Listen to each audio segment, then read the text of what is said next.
പിന്നെ അവിടെ ഒരു കൂട്ടച്ചിരിയായിരുന്നു. ഞാൻ ഗൗതമിനെ പ്രേമിക്കാൻ പോവാ. ഇത് കേട്ടിട്ടാണ് കേട്ടോ അവരെല്ലാവരും ചിരിച്ചത്. നീ നടക്കണ കാര്യം വല്ലതും പറ. അല്ല പിന്നെ, ഈ ലച്ചുവിനെ നിങ്ങൾക്കറിയില്ല. ഇവള് വിചാരിച്ചാലും ചിലതൊക്കെ നടക്കും. അല്ലേ ലച്ചു? അതെ അതെ, എനിക്ക് തോന്നുന്നില്ല. അല്ലെങ്കിൽ തന്നെ അവൻ ശോകാണ്. അതെ, ഇനി പ്രേമം അത് പറഞ്ഞ് അങ്ങോട്ട് ചെല്ല്, കേൾക്കും. അവൻ എന്നെയും പ്രേമിക്കും, ഇല്ലെങ്കിൽ ഞാൻ പ്രേമിപ്പിക്കും. ഞാനുണ്ട് മുത്തേ കൂടെ. നിങ്ങൾ എന്നെ സപ്പോർട്ട് ചെയ്യില്ലേ? നമുക്ക് ആ പഴയ ഗൗതമാക്കണ്ടേ അയാളെ. ഓക്കെ, അപ്പം നിനക്കാരോടും ഈ പ്രേമമൊന്നും തോന്നിയിട്ടില്ലേ? ലച്ചു ചെറുതായിട്ടൊന്ന് ചിരിക്കുന്നു. അവളുടെ ലവിനെ കുറിച്ച് പറയേണ്ട, മഹാബോറ. ആഹാ, പറ കേൾക്കട്ടെ. ഇവളുടെ ലവ് സ്റ്റാർട്ട് ചെയ്യുന്നത് 6ാം ക്ലാസ്സിൽ വെച്ചിട്ടാ. എന്നിട്ട് ഒരു വെളുത്ത സുന്ദരൻ, പേരെന്തായിരുന്നടി? അമൽ. അതെ, അമൽ. അവൾക്ക് ലവ് ലെറ്ററൊക്കെ കൊടുത്തു. പക്ഷേ കിട്ടിയത് അവൾക്കല്ല. അതെങ്ങനെ? ഇവളെ ക്ലാസ്സിലെല്ലാവരും ലക്ഷ്മി എന്നാണ് വിളിച്ചിരുന്നത്. അവളെ കൂടുതൽ അറിയുന്നവർക്കേ ലച്ചു എന്നാണ് അവളെ വിളിക്കുന്നതെന്ന് അറിയൂ. എന്നിട്ട് അമലിനറിയായിരുന്നു ലച്ചുവിൻ്റെ നിക് നെയിം. എന്നിട്ട് ഇവളുടെ ക്ലാസ്സിൽ ലച്ചു എന്ന് പറയുന്നൊരു പെൺകുട്ടി ഉണ്ടായിരുന്നു. അവൾക്കാണ് കിട്ടിയത്. അതെങ്ങനെ? ഇവൻ ലവ് ലെറ്ററിൽ എൻ്റെ ലച്ചുവിൻ എന്നായിരുന്നു എഴുതിയത്.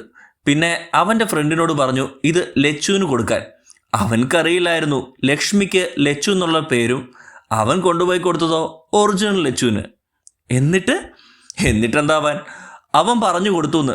അവസാനം ഇവളേക്കാലെ ലുക്ക് ഒറിജിനൽ ലച്ചുവിനായിരുന്നതുകൊണ്ട് അമൽ ഒറിജിനൽ ലച്ചുവിനെ പ്രേമിച്ചു. ഈ പറയുന്ന ആൾക്ക് ലവ് ഒന്നുമില്ലേ? പിന്നെ അവളെൻ്റെ ഏട്ടത്തിയല്ലേ. ഇവളും എൻ്റെ ഏട്ടനും തമ്മിൽ ഇഷ്ടത്തില. ഓ അങ്ങനെ. എന്നിട്ട് നീ ഗൗതമിനെ പ്രേമിക്കാൻ പോവുകയാണോ? ആ ഗൗതം കാണാൻ എങ്ങനെയാ? അയ്യ, എന്താ നാണം. നീ ഞങ്ങളുടെ ഗൗതമിന് മാച്ചൊക്കെയാ. ബട്ട് അവന് നിന്നെ ഇഷ്ടമാവോ? നോക്കാം. അവനക്ക് എങ്ങനത്തെ പെൺകുട്ടികളാണ് ഇഷ്ടം? അവനോട് ഞങ്ങൾ ചോദിക്കുമ്പോൾ അവൻ പറയും എനിക്ക് വേണ്ടി ദൈവം ഒരു പെൺകൊച്ചിനെ കണ്ടിട്ടുണ്ടാവുമെന്ന്. അതെ, പിന്നെ കുത്തി ചോദിച്ചിട്ടാണ് അവൻ പറഞ്ഞത്. പറ, എന്താ തിടുക്കം? അവനക്കൊരു വായാടിയെ വേണം, ഒരു നാടൻ പെൺകുട്ടിയാവണം, അത്രയൊക്കെ ഉള്ളൂ. ലച്ചു ചിരിക്കുന്നു. എന്നാ ശരി, ബെല്ലടിക്കാനായി. അത് പറഞ്ഞത് ദേ ബെല്ലടിച്ചു ക്ലാസ്സിൽ. ഇനി ഏത് മിസ്സാണാവോ? ലച്ചു എന്തോ ആലോചനയിൽ മുഴുകിയിരിക്കുകയാണ് കേട്ടോ. നീ എന്താ ആലോചിച്ചിരിക്കുക? ഒന്നുമില്ല, എനിക്ക് മനസ്സിലായി. ഗൗതമനെ എങ്ങനെ വളയ്ക്കാമെന്നല്ലേ? ലച്ചു ചിരിക്കുന്നു. ക്ലാസ്സിലേക്കൊരു മിസ്സ് കയറി വന്നു. Hi students, my name Shruthi. I am your science teacher. Okay. Peon ഒരു നോട്ടീസായിട്ട് വന്നു. മിസ് അത് സൈൻ ചെയ്തിട്ട് പോയി. ഓക്കെ സ്റ്റുഡൻസ്, ഇന്ന് ഫസ്റ്റ് ഡേ ആയതുകൊണ്ട് ഉച്ചവരെ ക്ലാസ് ഉള്ളൂ. എടീ, നമുക്ക് ഷോപ്പിംഗ് മാളിൽ പോയാലോ? ആടി. അങ്ങനെ കോളേജ് വിട്ട് അവർ നേരെ ഷോപ്പിംഗ് മാളിലേക്ക് വിട്ടു. എടി, നമുക്ക് ഫുഡ് കഴിക്കാം, എനിക്കാണ് വിശന്നിട്ട് വയ്യ. ആടി, എനിക്കും. അങ്ങനെ അവർ KFC ഓർഡർ ചെയ്തു. പിന്നെ ഒരു ഫലൂഡയും. എടി, ഞാൻ വാഷ്റൂം വരെ പോയിട്ട് വരാം, എൻ്റെ ഡ്രസ്സിലാണെ സോസുമായി. ഓക്കെ, നീ പോയിട്ട് വാ. എൻ്റേത് കൂടി തിന്നല്ലോ കേട്ടോ. പോടി. അങ്ങനെ അവൾ വാഷ്റൂമിലേക്ക് പോയി. അതൊക്കെ വൃത്തിയാക്കി വരുമ്പോഴത്തേക്കും ടപ്പേ, ആരെയോ കൂട്ടിയിടിച്ച് വീഴാൻ പോയതും ആരോ താങ്ങി പിടിച്ചു. തനിക്കെന്താ കണ്ണ് കണ്ടൂടെ? ആ ആളാണെങ്കിൽ ഇവളെ നോക്കി നിൽക്കുക. ലച്ചു തിരിച്ച ദേഷ്യത്തിൽ. ആള് ലച്ചുവിനോട് സോറി. ഒന്ന് പോടോ. അവള് പോയി. ലച്ചു ഇത്രയും നേരം ആളുടെ മുഖത്തേക്ക് പോലും നോക്കണ്ടായിരുന്നില്ല. എന്നാലോ ആ ആള് കരിനീല കണ്ണുകൾ, കുഞ്ഞി മൂക്ക്, വെളുത്ത ശരീരം, ചുവന്ന ചുണ്ട്. ഞാൻ എന്തിനാ അതൊക്കെ നോക്കുന്നേ? പെട്ടെന്ന് അവൻ്റെ മുഖത്തെ ചീരി മാഞ്ഞു. ഡാ ഗൗതമേ, നീ എന്താ ആലോചിച്ച് നിൽക്കുക? പോവാ, മതി. ഇപ്പം പറഞ്ഞത് നമ്മുടെ ശരത്താണ് കേട്ടോ. പോവാ. നീ ഇത്രയും നേരം എവിടെയായിരുന്നു? നടന്ന കാര്യങ്ങളൊക്കെ പറഞ്ഞു. നീ ആളുടെ മുഖത്തേക്ക് നോക്കിയോ? മറന്നടി. മതി, വാ പോ. അവർ ഹോസ്റ്റലിലേക്ക് പോയി. കുളിച്ച് ഫ്രഷായി ഉറങ്ങാൻ കിടന്നു. ലച്ചു ആണെങ്കിൽ നാളെ ആവാൻ കാത്തിരിക്കുകയാണ്, അവൾക്ക് ഗൗതമനെ കാണാൻ വേണ്ടി. നീ ഉറങ്ങുന്നില്ലേ? എനിക്ക് ഉറക്കം വരുന്നില്ല. ഞാൻ ഉറങ്ങട്ടെ. ലച്ചു എത്ര കണ്ണടച്ച് കിടന്നിട്ടും ഉറക്കം വരുന്നില്ല അവൾക്ക്. പിന്നെ എങ്ങനെയൊക്കെ ഉറങ്ങി. പുലർച്ചെ തന്നെ എണീറ്റ് നോക്കുമ്പോൾ സമയം 6 മണി. അനുവിനെ ആൾ പുതച്ചു മൂടി കിടക്കുകയാണ്. ലച്ചു നേരെ കുളിക്കാൻ കയറി ബ്രഷൊക്കെ ചെയ്തു. അവരുടെ ഹോസ്റ്റലിൻ്റെ അപ്പുറത്തായി ഒരു അമ്പലമുണ്ട് കേട്ടോ. അവൾ അങ്ങോട്ട് പോയി. പട്ടുപാവാടയാണ് ആളുടെ വേഷം.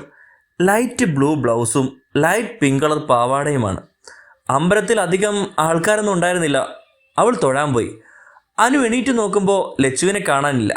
ഇവിടുത്തെ എവിടെ പോയി? ചിലപ്പോൾ അമ്പലത്തിൽ പോയി കാണും. എന്നെയും കൂടി വിളിക്കാറുന്നില്ലേ? ഷോ. അവൾ കുളിക്കാൻ കയറി. അവൾ ദൈവത്തിനോട് നന്നായി പ്രാർത്ഥിച്ചു. എന്തായിരിക്കും ഊഹിക്കാമല്ലോ അല്ലേ? അങ്ങനെ അവൾ പോകുന്നു. അവിടെ മുല്ലപ്പൂ വിൽക്കുന്ന ഒരു ചേച്ചി ഉണ്ടായിരുന്നു. അവരുടെ കയ്യിൽ നിന്ന് കുറച്ച് മുല്ലപ്പൂ ഒക്കെ മേടിച്ച് മുടിയുടെ ഇരു സൈഡിലും വെച്ചു. അവൾ ഹോസ്റ്റലിലേക്ക് പോയി. അനു, ഇന്നെൻ്റെ ലച്ചുക്കുട്ടി സുന്ദരിയായിട്ടാണല്ലോ. ഇതൊക്കെ ആരെ കാണിക്കാനാണെന്ന് ഇക്കറിയാട്ടോ. ലച്ചു ചെറുതായിട്ടൊന്ന് ചിരിക്കുന്നു. നീ എന്താ എന്നെ വിളിക്കാതെ അമ്പലത്തിലേക്ക് പോയത്? നീ നല്ല ഉറക്കത്തിലായിരുന്നു. പിന്നെ എന്തിനാ നിന്നെ ശല്യം ചെയ്തെന്ന് വിചാരിച്ചു. അതുകൊണ്ടാ. എന്നാ വേഗം വാ, കോളേജിലേക്ക് പോകണ്ടേ? അപ്പം നിനക്ക് ബ്രേക്ക്ഫാസ്റ്റ് ഒന്നും വേണ്ടേ? അതൊക്കെ ക്യാൻറ്റീനിൽ നിന്ന് കഴിക്കാം. എനിക്ക് ഗൗതമിനെ കാണാൻ കൊതിയാവുന്നു. പെണ്ണിനെ കൊണ്ട് തോറ്റു. ബാ എന്നാ പോ. ലച്ചു ചിരിക്കുന്നു. അവർ ബസ് സ്റ്റാൻഡിലേക്ക് നടന്നു. കുറച്ച് കഴിഞ്ഞപ്പോൾ ബസ് വന്നു. അവർ കയറി. കണ്ടക്ടർ ചേട്ടൻ്റെ പേര് നാരായണൻ എന്നാണ് കേട്ടോ. ഇന്നലെ പറയാൻ വിട്ടുപോയി. നാരായണൻ. ഇന്ന് ലക്ഷ്മി മോളും സുന്ദരിയായിട്ടാണല്ലോ. ഇന്ന് പിറന്നാളാണോ? അല്ല, അവളുടെ ബാക്കി പറയാൻ വന്നതും ലച്ചു. അതെ, എനിക്കിത് കോളേജിലൊരു പ്രോഗ്രാമുണ്ട്, അതുകൊണ്ടാണ് ചേട്ടാ. എന്നിട്ട് അനുവിനൊരു നോട്ടവും. അനു ചെറുതായി ചിരിക്കുന്നു. അങ്ങനെ കോളേജിലെത്തി. എല്ലാ ഗ്യാങ്ങും വാ പൊളിച്ച് നിൽക്കുന്നു ലച്ചുവിനെ കണ്ടിട്ട്. ആ വാ ഇടയ്ക്ക് എല്ലാവരും വല്ല ഈച്ചയും കയറും. എല്ലാവരും ചിരിക്കുന്നു. എൻ്റെ ലച്ചു, നിനക്ക് ഇത്ര മൊഞ്ചുണ്ടോ? ലച്ചു ചിരിക്കുന്നു. എന്താ നാണം? എൻ്റെ ഗൗതമേട്ടൻ വന്നോ? ഏട്ടനോ? എപ്പോ? അവളുടെ ഒരു ഏട്ടൻ. അവനക്ക് ഏട്ടൻ എന്ന് വിളിക്കുന്നത് ഇഷ്ടമല്ല കേട്ടോ. എന്നാ ഗൗതം എന്ന് വിളിക്കാം. അവനൊരു ഓമനപ്പേരുണ്ട്, കണ്ണൻ. നീ വേണമെങ്കിൽ കണ്ണേട്ട എന്ന് വിളിച്ചോ. അത് കൊള്ളാം. എൻ്റെ കണ്ണേട്ടൻ ഇന്ന് വന്നിട്ടില്ലേ? അവൻ വന്നിട്ട് കുറെ നേരമായി. ഇന്ന് നല്ല ഉന്മേഷമൊക്കെ ഉണ്ട്. എന്നിട്ട് എവിടെ? അവനിപ്പോൾ പോയിട്ടേ ഉള്ളൂ, എന്തോ ആവശ്യത്തിന്. സാരമില്ല, ഇന്ന് കാണാമല്ലോ. അതെ, വായോ, ക്ലാസ്സിൽ പോവാം. വാ ശരത്തെ. നിങ്ങൾ പോയിക്കോ, ഞാൻ കുറച്ച് കഴിഞ്ഞ് വരാം. ക്ലാസ്സിലേക്ക് കയറിയതും എല്ലാ കോഴികളും ഉണർന്ന് വായി പൊളിച്ചിരിക്കണു. ലച്ചു അതൊന്നും മൈൻഡ് ചെയ്തില്ല. ഇന്ന് നല്ല ഭംഗിയുണ്ടല്ലോ ലച്ചുവിനെ കാണാൻ. അനു ചിരിക്കുന്നു. ലച്ചു ബെല്ലടിച്ചു. സാർ ക്ലാസ്സിലേക്ക് വന്ന് good morning students. Good morning sir. Sir എന്തോ വർക്ക് തന്ന് ചെയ്യാൻ പറഞ്ഞു. ഞങ്ങളെല്ലാവരും ചെയ്തുകൊണ്ടിരിക്കുമ്പോൾ ആതിര പ്ലീസ് കം. ആതിര സാറിൻ്റെ അടുത്തേക്ക് പോയി. സാറിന് ആതിരയോട് എന്തോ ഒരു സോഫ്റ്റ് കോർണർ ഉണ്ട്. ആതിര ഞങ്ങളുടെ അടുത്തേക്ക് വന്നു. സാർ എന്തിനാ നിന്നെ വിളിപ്പിച്ചേ? അത് പിന്നെ ഏതോ ഒരു സ്കോളർഷിപ്പിനെ കുറിച്ച് പറയാൻ വിളിപ്പിച്ചതാ. എന്നിട്ടെന്താ ഞങ്ങളോട് പറയാത്തേ? അത് തന്നെ, ഞങ്ങൾ ഈ കോളേജിലുള്ള കുട്ടികളല്ലേ. അത് ശരിയാണല്ലോ. എടി പൊട്ടത്തി, സാറിന് നിന്നോട് എന്തോ ഒരു സോഫ്റ്റ് കോർണർ ഉണ്ട്. ഒന്ന് പോയേ. അങ്ങനെയൊന്നുമില്ല. ഞാൻ സാറിൻ്റെ ഒരു സ്റ്റുഡൻസ് മാത്രമാണ്. നീ വേണമെങ്കിൽ വിശ്വസിച്ചാൽ മതി. നീ ഒന്ന് ശ്രദ്ധിച്ച് നോക്ക്. സാറ് ക്ലാസ് എടുക്കുമ്പോൾ ഇടയ്ക്കിടയ്ക്ക് നിന്നെ നോക്കാറുണ്ട്. ഇനി നീ ഒന്ന് ശ്രദ്ധിച്ചു നോക്ക്. നോക്കാം. ബെല്ലടിച്ചു. സ്റ്റുഡൻസ് കഴിഞ്ഞോ? സ്റ്റുഡൻസ് എല്ലാവരും കഴിഞ്ഞു സാർ. സാർ, ആതിര ആ പേപ്പേഴ്സ് കളക്ട് ചെയ്ത് സ്റ്റാഫ് റൂമിൽ കൊണ്ടുവരൂ. ഇൻ്റർവെൽ ടൈമിൽ കേട്ടോ. Okay sir. ഇപ്പം എങ്ങനെയുണ്ട്? ഞങ്ങൾ പറഞ്ഞത് ശരിയല്ലേ? ആതിര ആലോചിക്കുന്നു. ഇനി സാറിന് എന്നോട് വല്ല പ്രേമോ മറ്റോ? സെക്കൻഡ് പീരീഡ് ശ്രുതി മിസ്സായിരുന്നു. മിസ് ക്ലാസ് എടുത്തുകൊണ്ടിരിക്കുമ്പോൾ ലച്ചു സ്വപ്നലോകത്താണ്. ബെല്ലടിക്കാൻ കാത്തിരിക്കുകയാണ് കണ്ണനേട്ടനെ കാണാൻ. നീ എന്താ ആലോചിച്ചിരിക്കുക? നോ റെസ്പോൺസ്. ഡി എവിടെ? മൈൻഡ് പോലും ഇല്ല. ഡി എന്ന് പറഞ്ഞു ഒറ്റ ചവിട്ട് ലച്ചുവിൻ്റെ കാലിന്മേൽ. കിടന്ന് കാറി. Stand up both of you. രണ്ടുപേരും എണീറ്റ് വന്നു. Get out from the class. Anu ചിരിക്കുന്നു. അവരിറങ്ങി. ഡി നമുക്ക് ഈ കോളേജ് ഒന്ന് ചുറ്റിക്കാണാം. വായോ.